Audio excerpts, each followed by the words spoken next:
أعوذ بالله من الشيطان الرجيم بسم الله الرحمن الرحيم الحمد لله وحده الصلاة والسلام على من لا نبي بعده Assalomu alaykum va rahmatullohi va barakatuh. Inshaalloh bugungi video darsigimizda Telegram Premium haqida gaplashamiz. U kimlar uchun kerak, qanday qilib uni o'rnatadi va uni qanday imkoniyatlari bor, shu haqida gaplashamiz. Darsga kirishdan oldin men sizlarga tushuntirib o'tmoqchi edim inshaalloh. Ko'rib turganingizdek, meni Telegramimda yillik va oylik obuna narxlarini EGP, ya'ni Misr pul birligida chiqarib beryapti. Ya'ni Misr pul birligida yillik obuna meni telefonimda 1399 Misr puli ekan, oylikda esa 189 Misr puli ekan.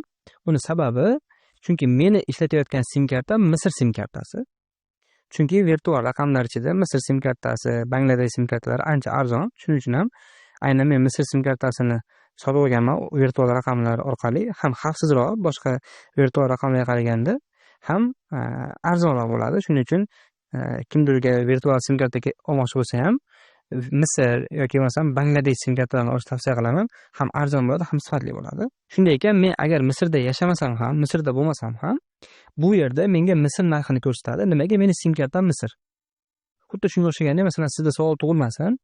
Masalan, Telegram Premium ochmoqchi bo'layapsiz va shu joyga kirsangiz, siz o'zingiz O'zbekistonda bo'lsangiz ham yoki o'zingiz Qirg'izistonda bo'lsangiz ham, sizga Amerika narxini chiqarib bersa yoki sizga Turkiya narxini chiqarib bersa yoki Bangladesh narxini chiqarib bersa, nimaga men O'zbekistonda bo'lsam, menga o'zbek narxini chiqarib bermayapti, o'zbek valyutasi chiqarib bermayapti, Amerika yoki masalan Bangladesh yoki Misr valyutasi chiqarib beryapti degan savol kelishi mumkin sizga. Chunki bu yerda narx siz yashab turgan mintaqangizga qarab emas, siz ishlatayotgan sim karta qaysi davlatga tegishli bo'lsa, o'sha davlat narxini chiqarib beradi. Xo'p, endi esa darsga kirishamiz inshaalloh. Birinchi gaplashadigan mavzuyimiz Telegram Premium kimlarga kerak?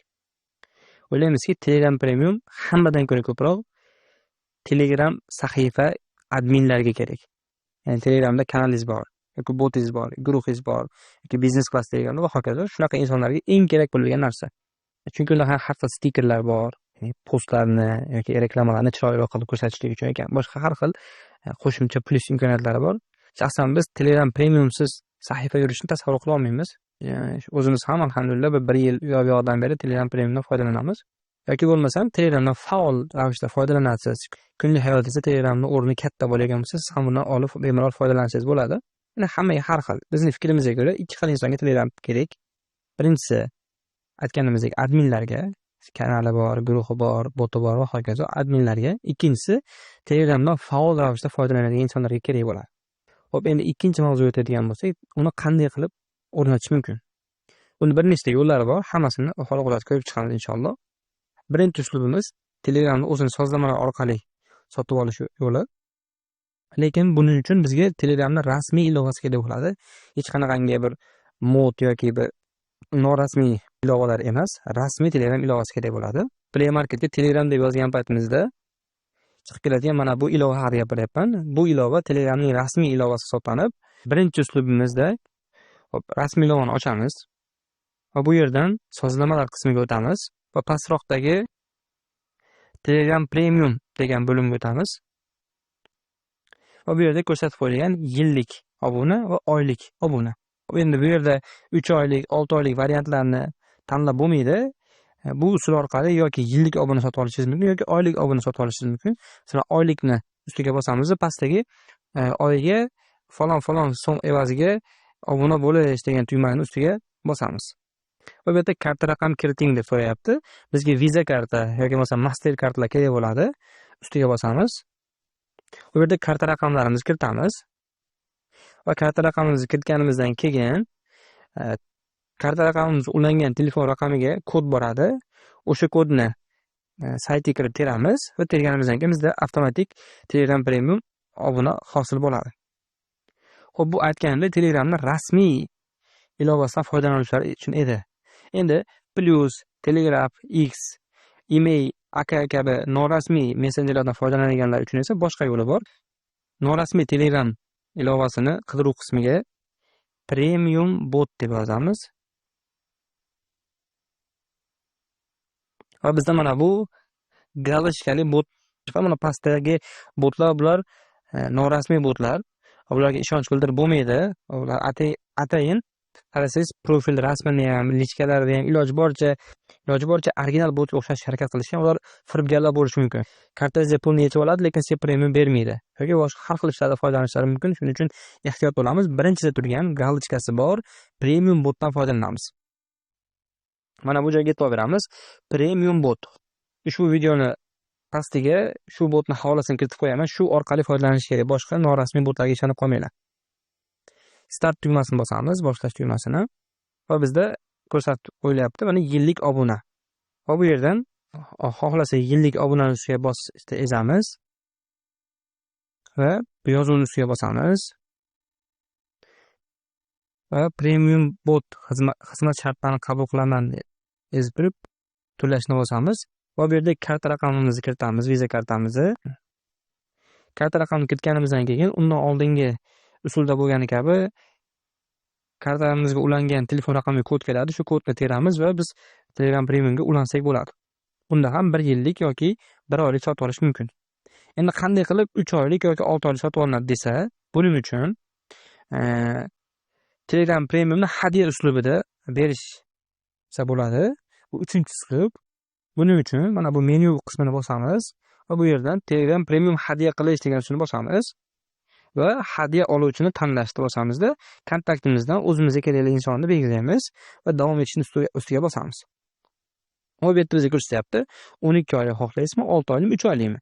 Masalan, boshqa bir profilimizdan o'zimiz boshqa bir profilimizga mana shunday qilib hadya otib 6 oylik yoki 3 oylik premiumni sotib olsak bo'ladi. Xo'p, qaysi biri afzal deydigan bo'lsa, shaxsan men doimo 6 oylik premium olaman. Chunki 1 oylik yoki 3 oylik dan ko'ra 6 oylik nisbatan arzonroqqa tushadi. Nimaga 1 yillik olmayman? Chunki Telegram profillar bilib bo'lmaydi, tez-tez o'chib ketib qolishi mumkin. Shuning uchun 1 yillikka risk qilib o'tirmayman-da, 6 oylik olaman. Shu men uchun ma'qul. Endi kimga qanday xohlasa, shunday ishlasa bo'ladi. Bu Telegram Premium sotib olish uslublari edi. Endi Telegram Premiumni imkoniyatlariga o'tamiz inshaalloh. Xo'p, Telegram Premium imkoniyatlari haqida mana bu yerda bir qator ma'lumotlar bergan. Xohlagan insonlar mana shu yerdan foydalanib ko'rsa bo'ladi.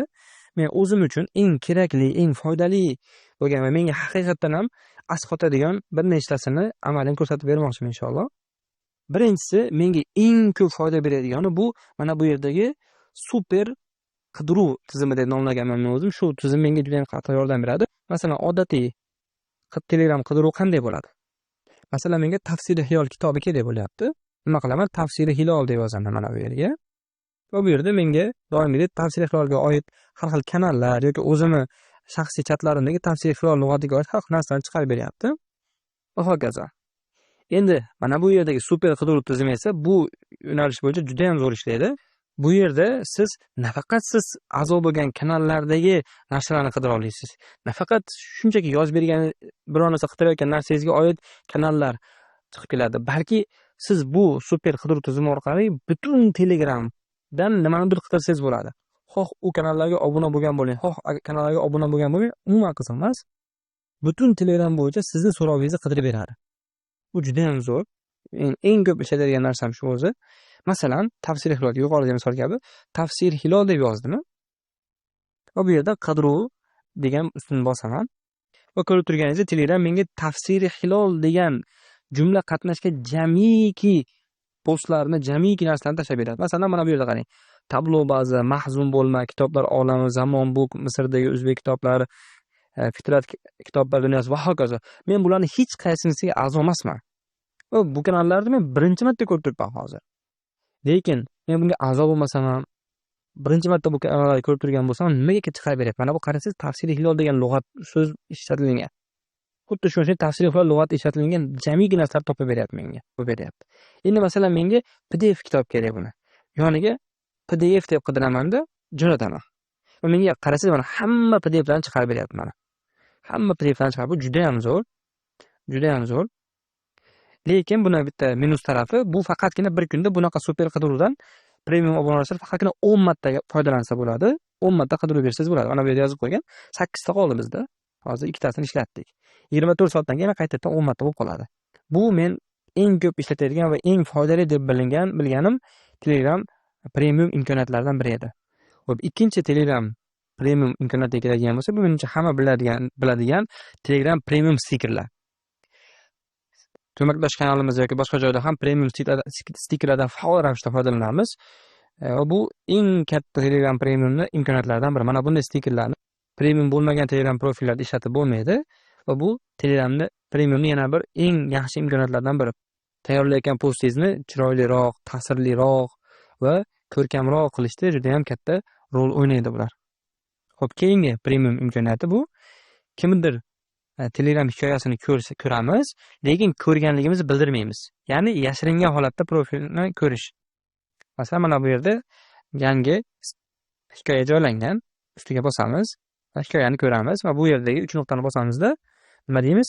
Ko'rganimni Y degan joyini bosib qo'yamiz va ko'rinmaslik rejimini yoqamiz. Bo'ldi. Ana endi biz 25 daqiqa davomida bu postni ko'ramiz, lekin hikoyani joylagan insonga bizni ko'rganimiz bilinmaydi. Endi bu o'zimni bir profilim, boshqa bir profilim orqadan ikkinchi bir profilimni ko'rsatyapman. Xo'p, endi bu profilga kirib ko'ramizda, qani bizni ko'rganimiz ko'rindimi, ko'rinmadimi? Mana hozirgina qo'ygan storiesim, mana hikoyam, o'zimning hikoyam. Mana bu yerda yozib qo'ygan, hali hech kim ko'rmagan mana. Hech kim ko'rmagan turibdi. Zotan biz hozir buni premium profil orqali ko'rdik, lekin bilinmayapti. Xo'p, Telegram premiumni shu hikoyalarga oid yana bir afzalligi, oddiy Telegram foydalanuvchilari bir kunda bitta, ko'pi bilan Alloh alam 2 tagacha bir hikoya joylasa bo'ladi, lekin Telegram premium obunachilari cheksiz istaganicha Telegramga bir kunda hikoya joylasa bo'ladi va Telegram premium obunachilari hikoyalarini 24 soat ichida emas, 48 soat ichida asosida turishini ta'minlash mumkin. Shu hikoyalarga doir yana bir imkoniyat, oddiy Telegram profil egalari o'zini hikoyalarini ko'rgan insonlarni 24 soat ichida ko'rsa bo'ladi. 24 soat ichida hikoya joylangandan keyin kim uni hikoyasini ko'rdi bilsa bo'ladi. Lekin 24 soatdan keyin agar kimdir uni hikoyasiga reaksiya bildirmagan bo'lsa, boshqa odamlar uni hikoyasini ko'rib chiqib ketsa, kim uni hikoyasini ko'ryapti bila olmaydi. Lekin premium obuna foydalanuvchilari hikoya qo'ygandan keyin 10 oy o'tadimi, 1 yil o'tadimi, 2 yil o'tadimi farqi yo'q.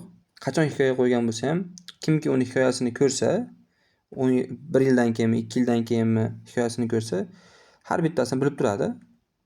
Shuning uchun premium obunachi odamlarning hikoyasini ko'rishga ehtiyot bo'lishimiz kerak.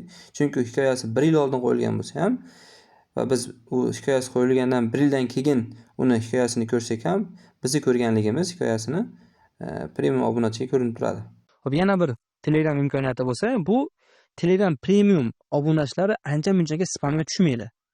Bilamiz, ba'zida xato ham, ba'zida xato emas, biz kimlarni bezovta qilib yozganligimiz yoki kimlardir biz ustimizdan shikoyat qilganimizda spamga tushib qolamiz, to'g'rimi?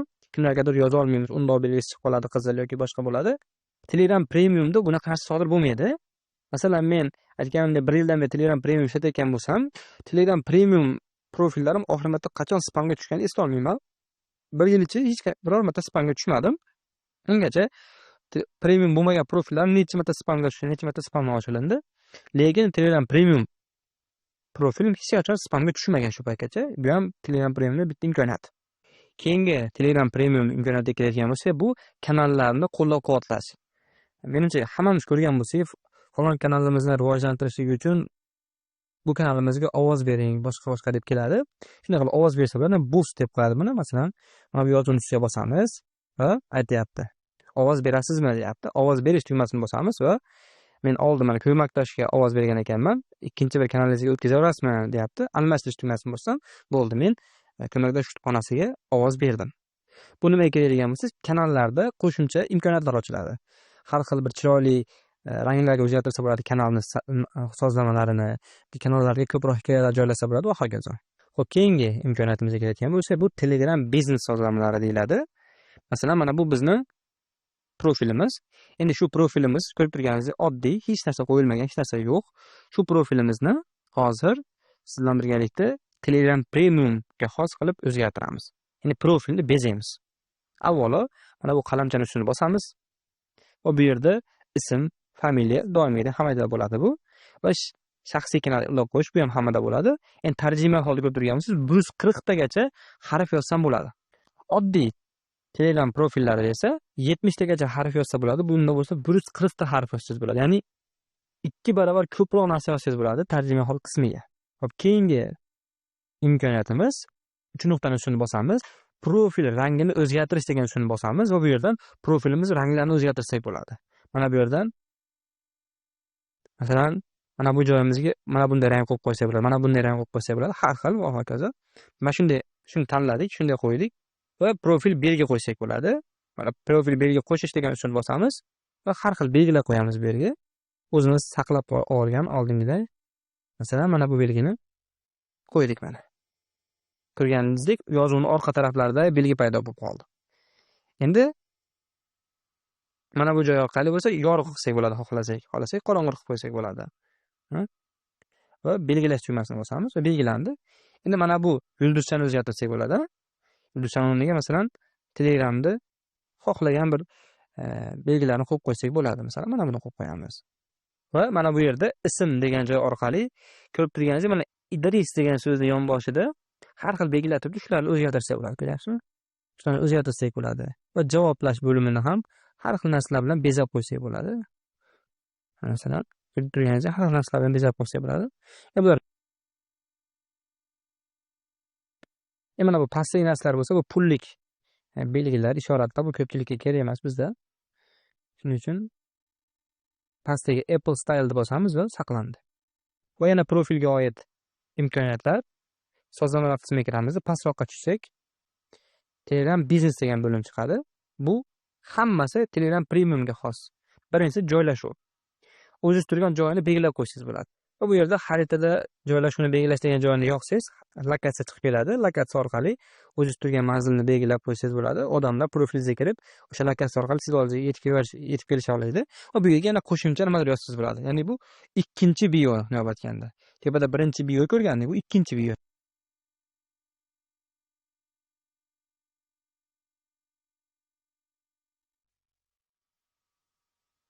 Birorta so'z yozib, xohlaganingizga bu yerdagi tugmani bosib qo'yamiz va ish vaqti degan joyga xohlagan bir ish vaqtingizni belgilab qo'ysangiz bo'ladi. Birorta biznesingizni shu profil Telegram orqali ishlatsangiz, bu yerda dushanba kuni mana bu soatgacha ishlayman deb ochilish, yopilish vaqtlarini belgilab qo'yasiz.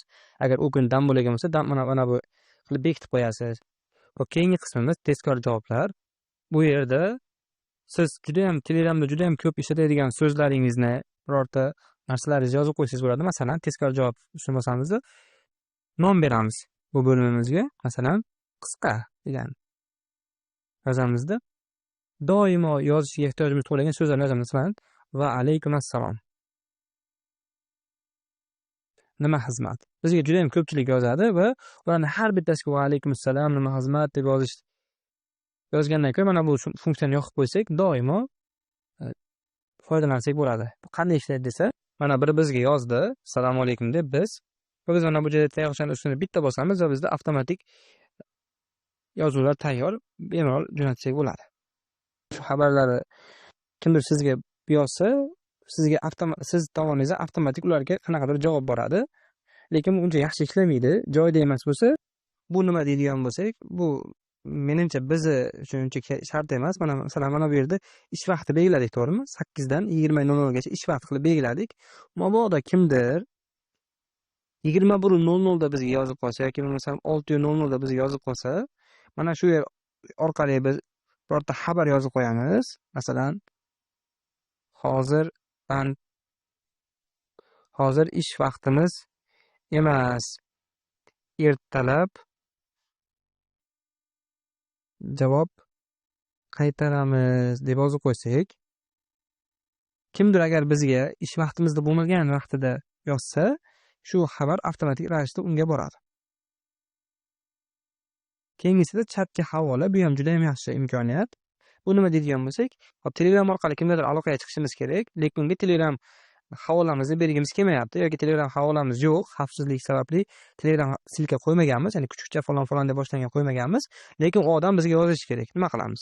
Maxsus u inson uchun havola yaratamiz. Masalan, chatga havola yaratish degan ustiga bosamizda, masalan bir havola yozamiz. T kuchukcha mi bunday qilamiz. Masalan, ko'makdosh sinov havola. Xohlagan narsa yozsangiz bo'ladi bu yerga. OK tugmasini bosamiz. Tamom, saqlandi. Endi chiqamiz. Mana bu yerda paydo bo'ldi. Ustini bosamizda nusxalaymiz.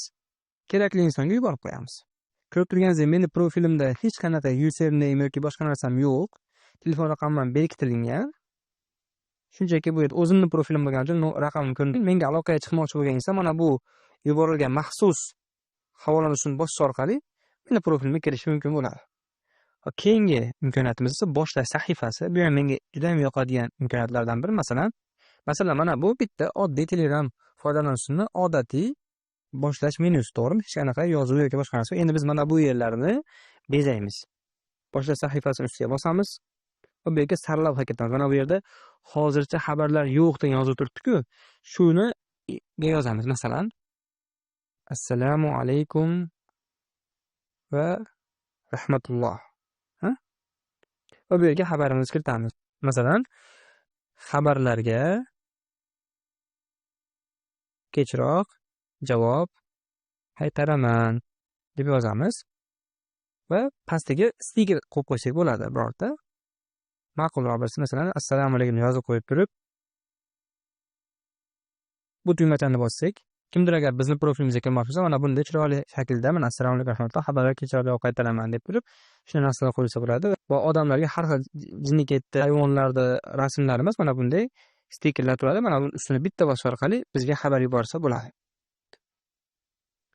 Mana bu chat botlar bo'lsa, profilingizni qaysi bir botga, Telegram botga ulab qo'ysangiz bo'ladi va o'sha Telegram bot orqali mijozlaringiz qanaqadir siz bilan aloqaga chiqish yoki siz bilan qanaqadir shartnomalarni imzolashi mumkin. Bu alohida bir mavzu. Buni inshaalloh keyinchalik o'tamiz. Hozir keyingiga o'tamiz. Mana bunisi bo'lsa emoji status belgisi, profilimizni oldidagi belgi, tepadagi plastik buni. Keyingi chatlarni tegilash, ya'ni chatlarni belgilab ajratib chiqish. Masalan, bizda hammamizda bo'lgan kabi mana bunday shaxsiy, guruh, kanal, bot degan bo'limlar bor, to'g'rimi? Mana bu chatlarni tegilash uchun bosamizda ranglab qo'ysak bo'ladi. Buni endi kimga qanchalik foydali bilmadim. Masalan, guruhni ustini bosamizda masalan rangini mana bunday qilib o'zgartirib qo'ysak bo'ladi va hokazo. Agar o'zgartirib qo'ysak, mana bu menyuda ko'rib turganingizda mana kanal bo'lganligi uchun ranglari boshqacha, unda ranglari boshqacha shunaqa bo'lib chiqib turibdi. Keyingisi post qo'shish. Endi bu yerga bilganimizdek profilimizga hikoya joylasak bo'ladi. Va mana bu bo'lim orqali bo'lsa, agar reklamalar bizga yoqsa, mabodo, endi men unaqa inson bo'lmasa kerak, reklamalarni berkitmasdan ochiq, mayli biz menga premium bo'lsa ham reklama beraver deb yoqib qo'ysak, reklamalar bizga kelaveradi. Bu Telegram biznes bo'limidagi imkoniyatlar edi. Xo'p, endi keyingi imkoniyatimizga keladigan bo'lsak, masalan, mana bu meni Telegram premium bo'lmagan profilim va bu yerda ko'rib turganingizdek, oxirgi faolligim ochiq. Oxirgi faolligim hamma ko'rish mumkin. Lekin Telegram qoidalariga ko'ra, agar bir inson oxirgi faolligini bekitib qo'ysa, mana bu yerda meni oxirgi faolligim yoniq turgan taqdirda ham u odam meni profilimni, meni oxirgi faolligimni ko'ra olmaydi. Nimaga? O'zinikini bekitib qo'yganing uchun. Sen o'zing oxirgi faolligini bekitib qo'ydingmi, bo'ldi, boshqalarnikini ham ko'ra olmaysan deydi. Lekin Telegram premium bo'lgan odam o'zi oxirgi faolligini berkitsa ham, oxirgi faolligini berkitmagan insonlarni qachon internetga kirganligini ko'ra oladi. Bu meni Telegram premium profilim va bu yerda ko'rib turganingizdek, oxirgi faolligimni berkitib qo'yganman. Lekin mana men boshqa insonni oxirgi faolligini ko'rib turibman. Nimaga? Tepada aytganimdek, men premium profildaman va bu odam oxirgi faolligini berkitmagan va shuning uchun ham men o'zimniki berkilingan bo'lsa ham boshqalarnikini ko'ra olyapman. Xo'p, keyingi imkoniyatimiz bo'lsa mana bu saqlangan xabarlar bo'limiga aloqador. Bilamiz, hammamiz saqlangan xabarlarga turli xil narsalar tashlaymiz, to'g'ri? Mana bu yerda audio, mana bu yerda matnlik, mana bu yerda faqatgina matn, mana bu yerda rasmli matn, mana bu yerda havola va hokazo. Endi shularni tartiblab qo'ysak bo'ladi. O'zimiz saqlangan xabarlar bo'limimiz tartiblab qo'ysak bo'ladi. Masalan, mana bu havolaning ustiga bitta bossam, menda mana bunday variantlar chiqib turibdi. O'zim uchun belgi bo'ladigan birortasini tanlab qo'yaman. Masalan,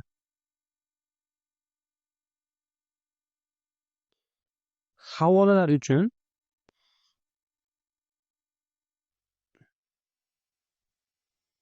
mana bu belgiladim.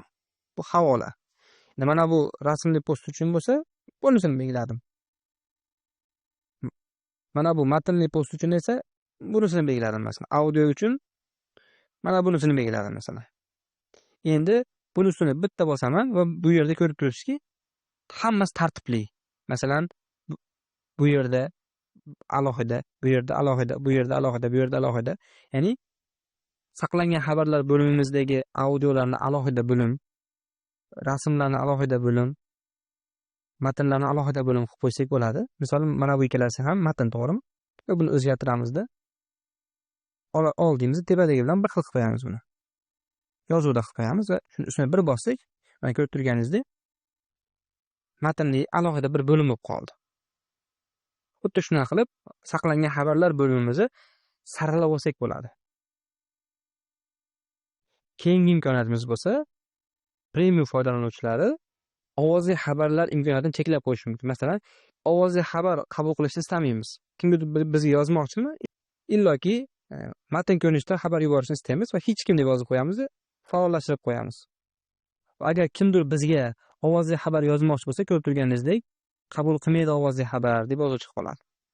Va yana hatto xabarlarni ham umuman yoza olmagan qilib qo'ysa bo'ladi. Xabarlarga kiramizda, mana bu yerda xabarlar uchun faqatgina premium foydalanuvchilar yozsin desak, premium foydalanuvchilargina biz yoza oladi. Yoki masalan, xabarlar uchun haq to'lashni bosib qo'yamiz. Mana bu yerda qimmat narx qilib qo'ysak, endi bu yulduz, ya'ni Telegramning o'zini pul birligi bunday aytganda. Ya'ni hech kim yoza olmaydi, xullas ham shunday qilib qo'ysak, qisqa qilib aytadi. Mana bu tugmachani bosamiz. Agar kimdir bizga yozmoqchi bo'lsa, ko'rib turganingizdek, qachonki 1000 ta yulduz to'lasang keyin yoza olasan deb biz unday yozishga imkoniyat bermayapti. Ya'ni ayollar masalan foydalansa bo'ladi shu profil, shu usul orqali. Mana bu yerdan kontaktlarimni o'zini tanlab qo'ysa, masalan ayollar faqat va o'zini mahramlarini kontaktlariga saqlantirib qo'ysa, unga begona profillar yoza olmaydi, faqatgina o'zlarining mahramlariga yoza oladi. Albatta, begona profillar premium profil bo'lsa yozaveradi, lekin xabarlar uchun haq olish degan bo'limni yoqib qo'ysak, u premium bo'ladimi, oddiy profil bo'ladimi, hech qachon bu odamga yoza olmaydi. Sizda premium profil bo'ladigan bo'lsa, mana bu joyni ustini bosasiz va bu yerdan mana bu ro'yxat qismini olish orqali birorta savol berib, hatto shaxsiyda ham viktorina qilsangiz bo'ladi. Masalan, senga nima yoqadi? Olma, anor, uzum va hokazo. Tuzishni ustini bosamiz va lichkada insonlarga bilan muloqot qilgan vaqtimizda qo'shimcha kerak bo'ladi. Xo'p, bu biz bilgan Telegramga aloqador eng muhim va kerakli sozlamalar, imkoniyatlar edi. Bundan ham boshqa yangiliklar tez-tez chiqib turadi. Telegramdagi ko'makdosh sahifamizda qo'limizdan kelgancha ma'lumotlar berib borishga harakat qilamiz. Inshaalloh. Hozircha eng muhimlari shular. Bundan tashqari Telegram premium bor odam Telegram orqali 4 GB dan ko'proq narsalarni yuklashi yoki u yoqqa bu yoqqa yuborishligi mumkin. Oddiy profil egalari 4 GB bilan cheklangan. 4 GB dan kam masalan 5 GB da qanaqadir bir fayl bor yoki bir video bor, audio bor, uni Telegram qabul qilmaydi. Nimaga? 4 GB dan ko'p bo'lganligi uchun. Lekin Telegram premiumimiz bo'lsa 4, 5, 10 haqiqatga ketaveradi. Gigabaytli narsalarni ham yuklasangiz bo'ladi. Bundan tashqari Telegram premium bor odam 1000, 2000, 3000, 4000 tagacha kanallarga a'zo bo'lsa bo'laveradi. Oddiy profili bor odam bo'lsa cheklangan 1000 tadan ko'pi bilan 1000 ta kanalga, 1000 ta guruhga a'zo bo'lsa bo'ladi. Shu ham bir premiumning imkoniyatlaridan. Lekin ijtimoiy tarmoqda hattoki Telegramning o'zi ham aytadi, agar premium hisoblasangiz internetingiz tezroq ishlaydi deydi. Bu xato. Tezroq ishlamaydi. Va yana Telegram premium aytadiki, ovozli xabarlarni matnga aylantirib beradi deydi. Lekin bu imkoniyati ham umuman ishlamaydi desang ham to'g'ri bo'ladi. Umuman audioni xato, umuman bu funksiyani ishlata olmaysiz, ya'ni. Qachonki ingliz tilida dona zo'r qilib gapirgan odam tarjima qilmoqchi bo'lsangiz, gapirishingiz mumkin. Masalan, mana bu audioni tarjima qildi, qarang mana. Ayollar o'zgasini bo'lmagan bolam o'ziga farzand. Umuman bunaqa gaplar gapirilmagan bu ovozli xabarda. Shuning uchun bu ham umuman ishlamaydigan bir imkoniyatlardan. Va yuqorida aytganimizdek, tezlik ham, internet tezligi ham bu telefonga, yashab turgan joyingizga yoki sim kartaga bog'liq. Bu Telegram Premium siz internetingiz tezroq ishlaydigan qilib bermaydi. Inshaalloh shu bilan cheklanamiz. Subhanakallohumma bihamdik, nashhadu an la ilaha illa anta, astagfiruka va natubu ilayk.